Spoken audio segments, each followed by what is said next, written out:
Assalamualaikum warahmatullahi wabarakatuh. Waalaikumsalam warahmatullahi wabarakatuh. Oke, ini langsung saja. Ini sambungan yang kemarin. Ustadz, mohon dijelasin nih. Ada pertanyaan dari teman. Sebenarnya dari makna sholat tersebut dari segi bahasa dan dari segi kedudukan ibadah dalam agama Islam. Mungkin kedudukan ibadah di sini adalah dibandingkan dengan ibadah-ibadah yang lainnya. Ya. Yang satu aja dulu, Ustadz. Dari segi bahasa maknanya, Ustadz. Sholat itu secara bahasa artinya adalah apa? Doa. Doa ya. Nah, jadi kalau kita ngomong sholat di dalam bahasa Arab itu artinya adalah doa. Kemudian secara istilah syariat, ya sholat yang kita pahami kan, ibadah yang diawali dengan apa? Takbiratul ihram, ditutup dengan salam. Nah, seluruh rangkaian itu namanya adalah sholat. Nah, kemudian adapun kedudukan sholat ini tentu kita paham bahwa sholat ini satu, dia adalah bagian dari rukun Islam.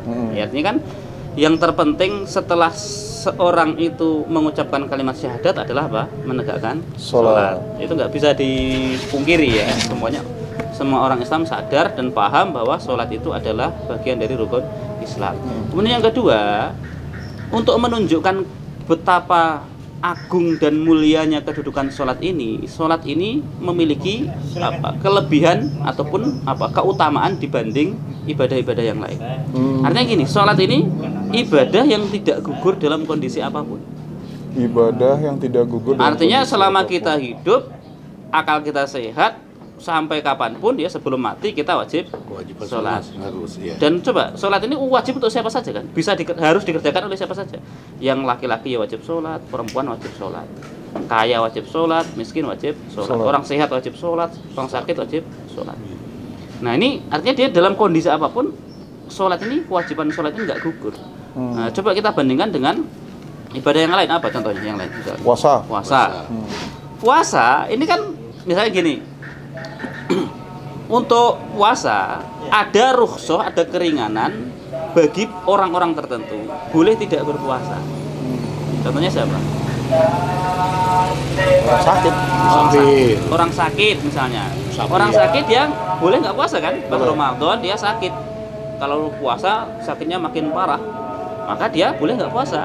Meskipun ya ada konsekuensi kan, nanti tanggungan ganti puasa di belakang. Orang safar, kita pulang kampung atau pergi ke luar kota misalnya, pas Ramadan, di situ kita dapat rukhsah, dapat keringanan, boleh kita nggak puasa. Walaupun ya tadi ada keharusan ganti di hari lain, gitu kan. Kemudian siapa lagi yang hamil, wanita hamil, menyusui misalnya, itu juga ada keringanan, boleh tidak berpuasa. Tetapi untuk sholat, apakah ada keringanan untuk tidak sholat? Ya enggak ada. Kita sakit misalnya, terbaring di rumah sakit kayak kemarin COVID misalnya, wajib sholat enggak? Wajib sholat, tetap wajib sholat, walaupun sesuai kemampuan kan. Jadi keringanan sholat itu bukan untuk meninggalkannya, tapi hanya keringanan misalnya dalam sisi jamak dan qashar. Keringanan boleh misalnya kalau nggak mampu berdiri boleh sambil duduk, boleh sambil baringan, tetapi tetap wajib sholat kan. Bukan berarti kalau sakit nggak sholat, nanti ganti kalau sudah sembuh kan enggak, tetap sholat. Pas safar, beda dengan puasa kan. Kalau safar orang yang berpuasa boleh nggak puasa, ganti di hari yang lain. Kalau sholat kan nggak bisa, nggak begitu. Yang safar nggak sholat nggak apa-apa, terus nanti ganti di hari yang lain, nggak begitu. Tetap wajib sholat, hanya ada keringanan, boleh di jamak, boleh di qashar. Tuh, ini sholat dengan puasa. Sholat dengan yang lain, apalagi dengan zakat, dengan haji misalnya. Coba, kalau haji kan jelas ya bagi yang mampu, zakat juga bagi yang sudah memenuhi syarat wajib zakat. Tapi kalau sholat, nggak ada istilah sholat bagi yang mampu kan enggak. Iya.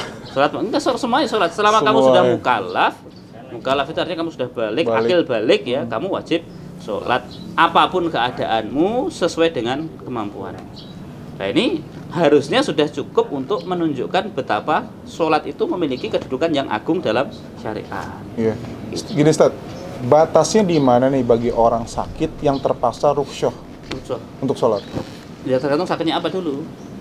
Ketika dia sakit, kan tetap wajib sholat kan? Maksudnya sampai hilang kesadaran? Selama dia masih akil, artinya berakal, ya wajib sholat. Masih wajib sholat. Walaupun dia mungkin nggak bisa gerak, misalnya tinggal bisa mengerdipkan mata, tapi akalnya masih normal. Karena ada orang ya dia mungkin ngomong udah nggak bisa, tapi akalnya masih merespon. Ada orang ngomong dia paham, hanya nggak bisa menjawab gitu kan. Sampai di titik itu saja dia masih wajib sholat. Sholatnya gimana? Ya sudah, kalau dia nggak bisa ngapa-ngapain, yuk sholat dengan isyarat mata, gerakan mata. Yang penting dia ingat Allah, terus dalam hatinya, dalam pikirannya dia hadirkan gerakan-gerakan sholat. Itu dasarnya sholat. Artinya sampai di titik itu saja. Begitu pentingnya. Kita wajib sholat. Tapi kalau puasa kan orang tua misalnya sudah nggak sanggup untuk puasa, kan nggak perlu puasa, cukup bayar fidyah. Tapi kalau sholat kan nggak, tetap wajib sholat. Tapi bukan berarti juga menggugurkan itu ya, yang lain. Apanya? Maksudnya mentang-mentang lebih utama setelah syahadat itu akhirnya dia nggak boleh, nggak usah zakat juga, nggak ini juga. Itu nggak bisa dipisahkan. Nggak bisa dipisahkan. Sholat dengan zakat. Terus saya nanya dikit.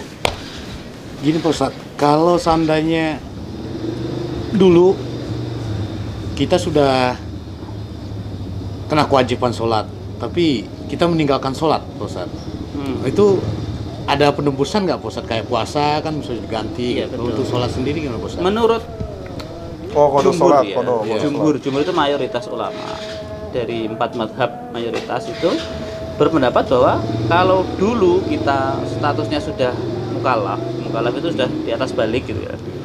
Lalu ada masa di mana kita meninggalkan sholat. Misalnya 5 tahun nggak sholat itu kan. Sekarang baru alhamdulillah sudah istiqomah sholat. Dan maka mereka berpendapat bahwa harus mengqadha sholat itu. Harus diganti. Penebusannya dengan apa? Dengan mengqadha, mengganti sholat-sholat yang dulu ditinggalkan. Jadi caranya gimana ya? Caranya kalau mau simple, mau praktis ya setelah sholat zuhur ya dia berdiri lagi 4 rakaat sholat zuhur, qadha untuk dulu sholat yang ditinggalkan. Habis asar begitu, habis maghrib begitu dan seterusnya. Berapa lama? Ya selama waktu yang dia nggak mengerjakan sholat. Tadi 5 tahun contohnya, ya sudah berarti dia mengqadha selama 5 tahun. Itu kalau memang setiap waktu sholat dia hanya mengqadha 1 kali. Tapi kalau memang mau lebih cepat, setiap waktu sholat dia qadha 2 kali. Berarti waktunya tinggal separuh, 2,5 tahun. Oh, bisa Pak Ustadz begitu? Bisa, nggak apa-apa. Jangan kan 2 kali, mau sehari 3 kali, 5 kali, 10 kali, kalau kuat boleh. Karena qadha itu tidak harus sehari sekali. Qadha itu, istilah qadha itu kan ibadah yang dikerjakan di luar waktunya. Gitu. Sehari misalnya langsung asar asar langsung 10 kali. Malah lebih cepat kan nanti selesainya. Itu tinggal dikalkulasi. Dirapel satu waktu kan memang sanggup. Maksudnya gini. Misalkan orang tersebut tuh dari subuh, zuhur, asar, maghrib, isya selama berapa tahun nggak pernah sholat. Dirapel dia misalkan waktunya dia senggangnya di duha, dikerjakan pada saat itu. Subuh, zuhur, sholat sudah. Boleh, nggak apa-apa. Nggak apa-apa ya? Boleh. Jadi misalnya dia waktu habis sholat itu langsung padat, ada kegiatan, ada kerjaan misalnya. Dia waktu longgar cuma waktu duha saja, 1 jam misalnya gitu kan. Ya sudah, berarti dia ya subuh, zuhur, asar, maghrib, isya di waktu duha ini. Yang sama bisa? Oh, nggak masalah, bisa. Karena sudah qadha. Qadha itu kan sudah di luar waktunya. Terus kedudukannya emang pekodok sholat dengan sholat sunnah lebih utama ini berarti? Tetap qadha. Tetap qadha ya? Qadha itu kan bayar hutang. Siap. Sholat sunnah kan tambahan. Siap. Terus ini Pak Ustadz, saya sering dengar nih kalimat sholat tiang agama. Nah itu gimana maksudnya Pak Ustadz? Ya itu kan analogi saja ya. Jadi Analogi, ya. agama itu kan kalau diberatkan rumah, tiangnya itu adalah sholat. Ibarat ya tentu bayangan yang kita itu jangan rumah yang model sekarang yang nggak tanpa tiang ya. Oh iya. Karena ini rumah yang tidak akan berdiri tanpa tiang. Jadi kalau orang bangun rumah kok nggak pakai tiang, itu mesti roboh rumahnya. Artinya akan rapuh sekali, akan roboh. Tapi kalau tiangnya kuat, maka bangunan rumah itu juga akan kuat. Nah, agama itu analoginya seperti rumah itu. Maka kalau orang itu sholatnya bagus, sholatnya kokoh, maka agama dia akan kokoh. Nggak akan mudah goncang. Ibarat ada angin kencang pun dia akan tetap berdiri kokoh. Lain halnya kalau rumah nggak pakai, misalnya, anggap saja tiangnya itu adalah apa? Cor-coran yang pojok-pojoknya itulah ya. Dan kalau misalnya dia nggak pakai besi, nggak pakai cor-coran gitu, hanya langsung bata ditata saja misalnya itu. Ya karena angin dikit aja kan mungkin ambruk. Angin itu ibaratnya adalah mungkin cobaan atau godaan. Tapi kalau orang kokoh mau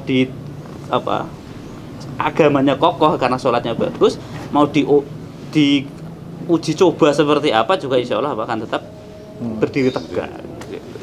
Kalau gitu. Balik yang ke itu, Ustaz, yang pengertian makna tuh sholat itu adalah doa.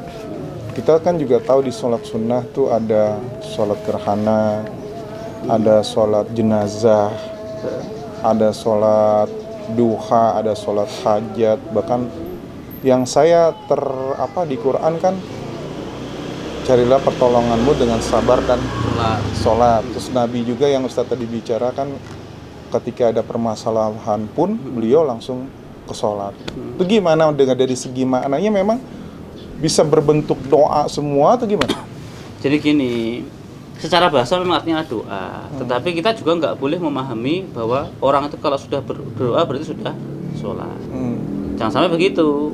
Sholat kan doa. Iya, hakikat sholat kan doa. Berarti udah doa saja lah, nggak usah sholat. Dan ini tentu sesat nanti kalau cara pandangnya seperti itu.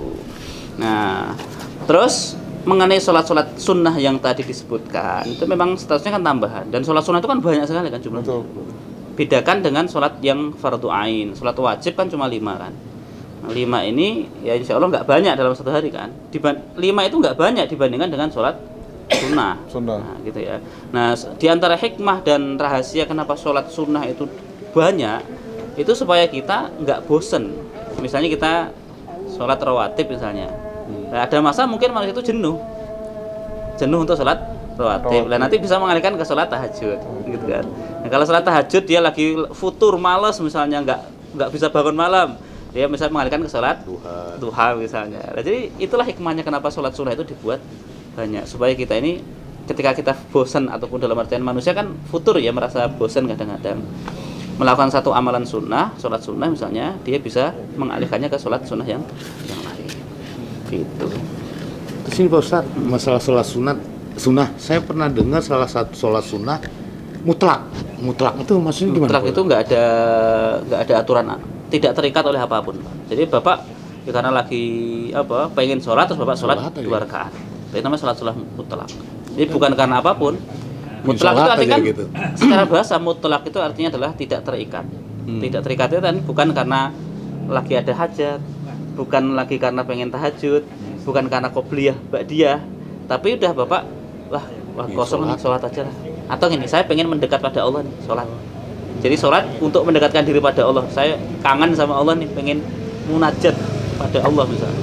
Sholat, ini sholat mutlak. Boleh itu Pak? Boleh, nggak apa-apa, nggak masalah. Niatnya mutlak, ya, sholat aja. Niatnya sholat aja ya. Sholat mutlak. Yang saya pernah, mungkin saya belum sampai di situ ya levelnya.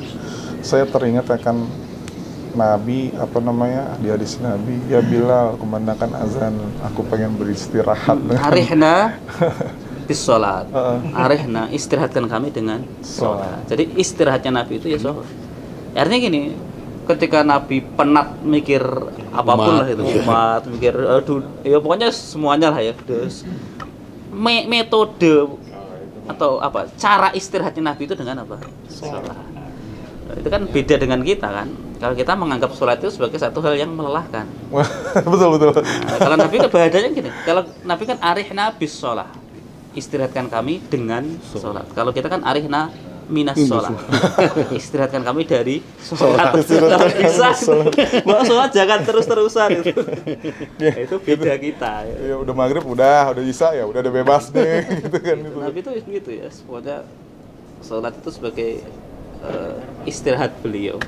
Ya, karena beliau mendapatkan ketenangan, mendapatkan hatinya itu semuanya di situ. Iya. Oke, ini akan kita sambung di yang berikutnya. Terima kasih pemirsa. Alhamdulillah kita sudah dijelaskan tentang makna dari sholat itu sendiri dan kedudukan sholat di antara ibadah-ibadah yang lain. Tapi ternyata memang ibadah sholat itu yang paling utama. Bahkan hisab yang pertama sholat, Ustaz. Ya, betul. Awwalu ma yuhasabu fil abdu yaumal qiyamah shalah. Di antara hadisnya begitu. Pertama kali dihisab adalah sholat. Kalau baik ya baik yang lain, kalau buruk ya buruk yang lain. Iya. Itu berarti kesimpulannya udah tahu semua lah bagaimana ininya. Terima kasih. Assalamualaikum warahmatullahi wabarakatuh. Waalaikumsalam warahmatullahi wabarakatuh.